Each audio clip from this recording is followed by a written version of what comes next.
Hello warriors. Ankylosing spondylitis causes three main issues. One, pain. Second, stiffness.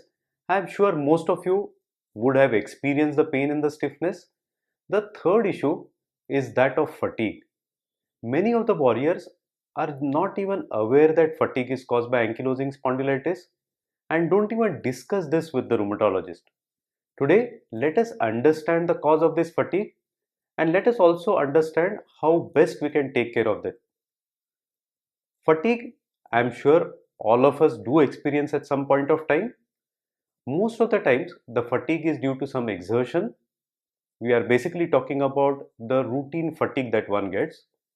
It can be because of some exertion, some sports activity.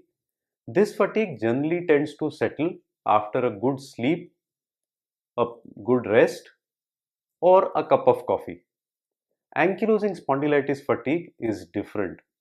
It doesn't really settle down with rest, at times even with sleep or a cup of coffee.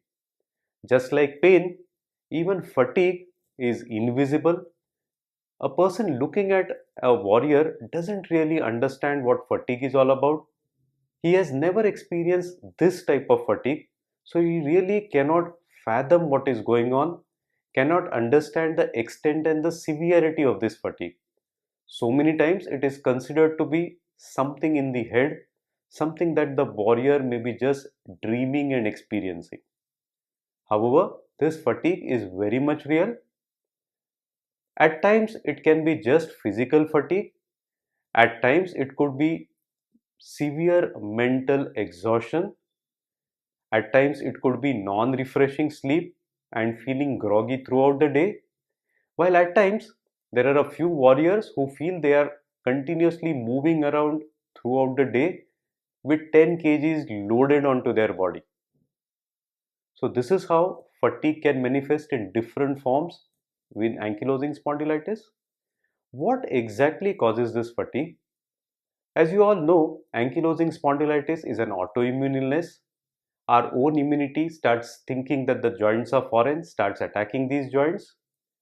When it attacks these joints, this leads to inflammation or swelling inside the joints. The cells that are there in the joint, in the swollen, inflamed joint, tend to produce multiple chemicals called as cytokines. These cytokines are released from the joint and then they circulate throughout the body. These cytokines are responsible for the fatigue. Are there any other factors that are responsible for fatigue as well? Yes.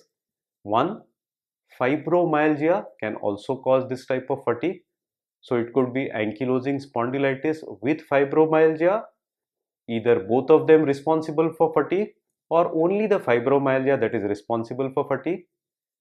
Other factors also include low hemoglobin anemia, thyroid abnormalities, low intake of water, dehydration, or low intake of salt, particularly for those who are staying in hot, humid climate. Some other factors as well, vitamin B12 deficiency can cause fatigue. A few other factors that are again not really considered all that important when it comes to fatigue. Inadequate or poor sleep. If someone doesn't get sufficient sleep, body doesn't get sufficient rest, and this sets in the fatigue throughout the day. Stress sensitive nature can also cause fatigue. And lastly, too much of workload, too much of mechanical pressure on the body can also cause fatigue. So these are the other factors which, apart from ankylosing, can also lead to fatigue. How do we take care of this fatigue? First and foremost, as I said, ankylosing spondylitis itself causes fatigue. So we have to ensure that ankylosing spondylitis is well controlled. Once it is well controlled, the release of these cytokines, the production of these cytokines is less. Fatigue obviously will lower down. Second, speak to your rheumatologist about fibromyalgia.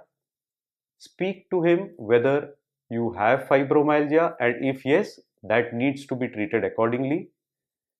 Also see whether you have the other factors that I spoke about: low hemoglobin, low B12, thyroid abnormalities. Drink plenty of water, sufficient amount of salt so that you don't get dehydrated and that doesn't lead to fatigue. Lastly, a few other things that you can do to take care of fatigue. One, a good sleep. Second, regular exercises for the back as well as the entire body. Cardio exercises. This helps take care of the fatigue to a great extent. Reduce stress, because as we just saw, stress leads to fatigue. Lastly, you should understand how to manage your day-to-day work. Look at your day-to-day work and space it out properly throughout the day. The morning should not be too loaded with work, and wherein there is no work in the evening at all. So space out your work throughout the day in such a way that a particular time period is not too exhausting for you. You can also keep a fatigue diary wherein you make a note of the level of fatigue throughout the day. In this diary, you note the level of fatigue from 0 to 10, the type of work that you are doing at that particular point of time, and also any periods of rest that you have taken throughout the day. Keep an hourly chart for a few days, sit down, analyze the chart, and you will be able to understand if some particular work is increasing the fatigue, if a particular period of rest is improving the fatigue, and that way you can distribute your work well throughout the day and plan some amount of rest in between two tedious activities, or in the afternoon, or when the fatigue is at its peak. So then, thank you warriors for joining me for this episode of Stand for AS videos. I am sure you would have understood a lot about fatigue and you would be better equipped to take care of your fatigue now. Let us meet next week. Till then, keep smiling. Thank you.